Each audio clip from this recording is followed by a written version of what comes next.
carrying on now, going through your comments for the Empire of Normality video. So now looking at your comments on video part 4. So one of you says, one of you refers to tribal ostracism. So, you know, back in tribal times, people who were seen as deviant or not fitting into the tribe were ostracised, like excluded from the tribe. So that's a good point. So another one of you says it probably depended on whether someone with a disability hindered the survival of a tribe. So yes, indeed, so the extent to which the disability hindered the tribe. So maybe those with milder disabilities might have been accommodated by the tribe if they had something to offer. But those who were more outside what was expected and maybe might put the tribe at risk because of their behaviour would be ostracised and excluded. So another one of you says, I really do think the author is painting far too rosy a picture of pre-modern life. You agree that in a family-based agricultural society, it would be possible for someone with neurodevelopmental disorders to continue to function in the community without having to rely on financial support. However, the idea that people were more tolerant for neurodisabled people in comparison with today is not supported by the evidence. People were often sent away to institutions where they would not be ashamed to their family, and many were exposed to horrible treatments and exorcisms in a bid to cure them. You have recently read the following. In London in 1247, St. Mary of Bethlehem was established to house people deprived of reason. This eventually developed into Bedlam, a perversion of the name Bethlehem, and this institution became notorious for its terrible conditions. For example, people were chained, etc. So yeah, that's a good point. Chapman argues in a book that these institutions were a lot more endemic around in the rise of sort of industrial capitalism, during the rise of industrial capitalism, than they were previously, like the scale of this, in terms of the scale and the number of these institutions, which I think is a kind of a valid point, but he's definitely missing a mark in the way he seems to almost romanticise life for disabled people before these institutions became endemic, and there's just no evidence whatsoever to say that these societies were any more tolerant, if anything, quite the opposite. Okay, so moving on to your next comment now. In feudalism, one of you says, in feudalism it was common to pay or give 10% of what you produced to the Lord and 10% to the church. But if you produced very little, what would happen? Indeed, that's the thing, you see. Well, if you couldn't provide that, then you would not have a very happy fate, I suppose. You'd end up as a beggar, maybe, like on the streets. Maybe you might be sent away to a monastery, because monasteries were often places that tended to like look after those who couldn't look after themselves, like I can't say that word. I can't say that word. Is it alms? Yeah, it's right. How to pronounce? I never know how to pronounce these words. You know what I mean? ALM. I can't say that word. Almshouse. Almshouse. Almshouse. I'm probably saying it completely wrong. I always mispronounce words. So I read too many books. Well, you know what I mean. Yeah, monasteries and places like of charity, would often like look after people who couldn't look after themselves, or they'd fall back on family. But if they had no family, yeah, like I say, maybe they'd just end up on the street, you know, and life would be very brutal and very short. So not a nice prospect. So your next one of you says,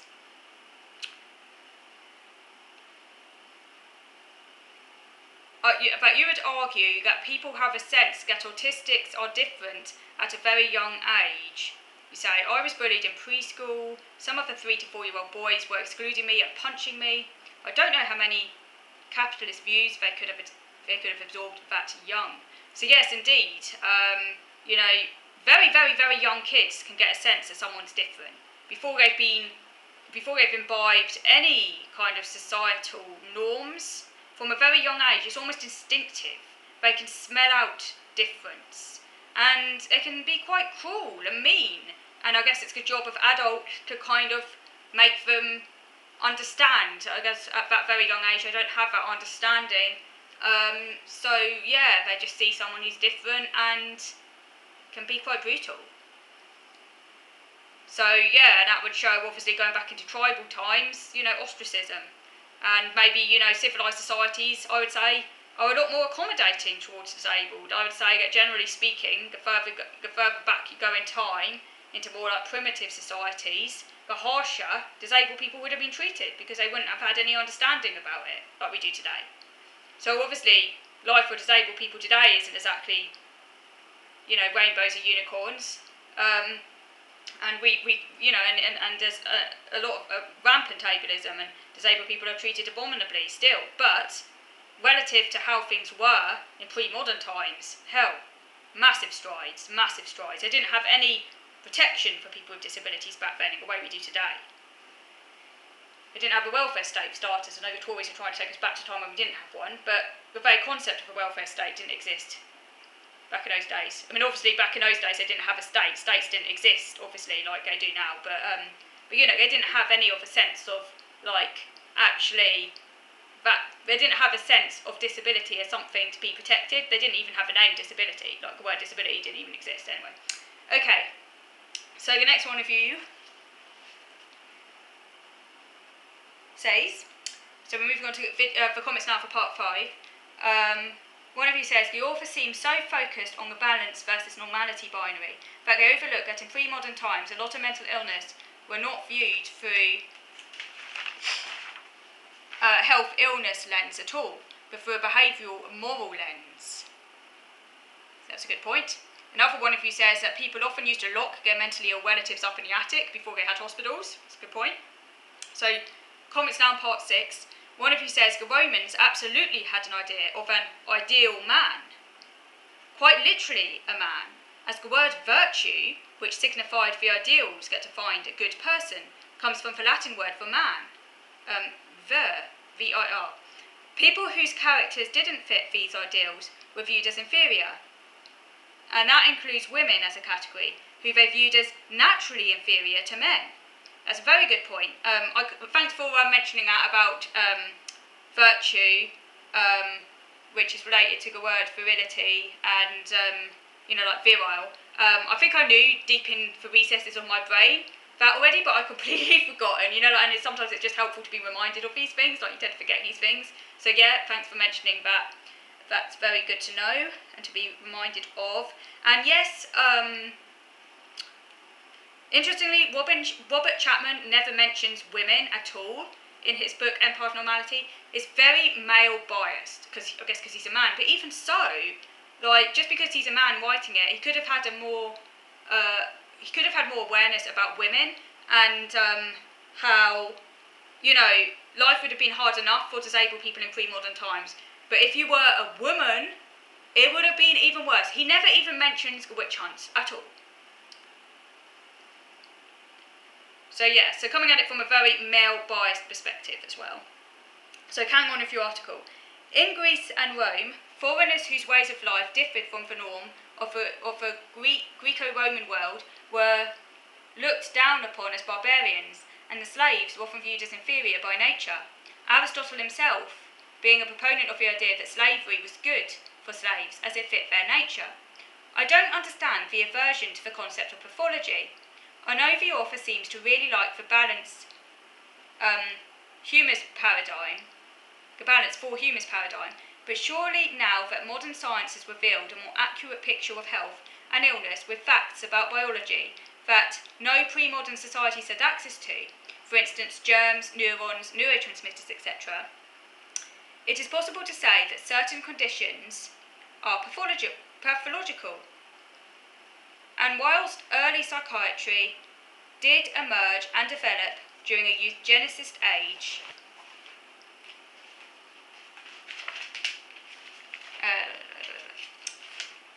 as a science, it has self-corrected many of those assumptions, and I don't think it is eugenicist now. But I guess this is controversial, because many people today view treatments for certain conditions as equivalent to eugenics. I've even heard the idea of cure as genocidal before. Yeah, people resort to extremes, the fallacy of extremes, a tremendous amount of time. So in that line of thinking, pathologising is the first step to eugenics. Yeah, the slippery slope fallacy and I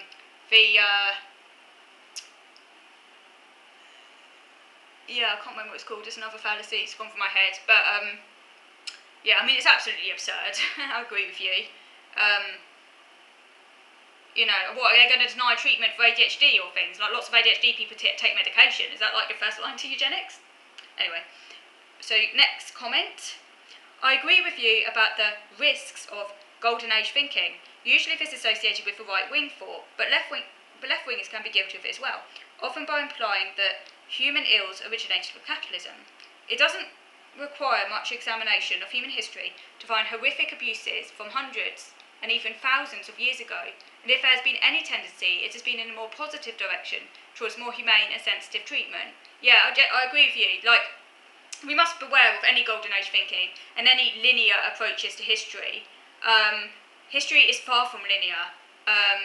Some things are better now than in the past, some things are worse, but on the whole, things are better now than they were, say, in pre-modern times, if we're comparing now with pre-modern times. Like, if you lived in pre-modern times, your life was very brutal, nasty, and short. People did not tend to live very long, and that was because they didn't have the scientific understanding of the world. They didn't have medicine like we have today. They didn't have antibiotics. They didn't have vaccines. They didn't have an understanding of how the body worked. They often used leeches and things like that. So the scientific method was absolutely vital.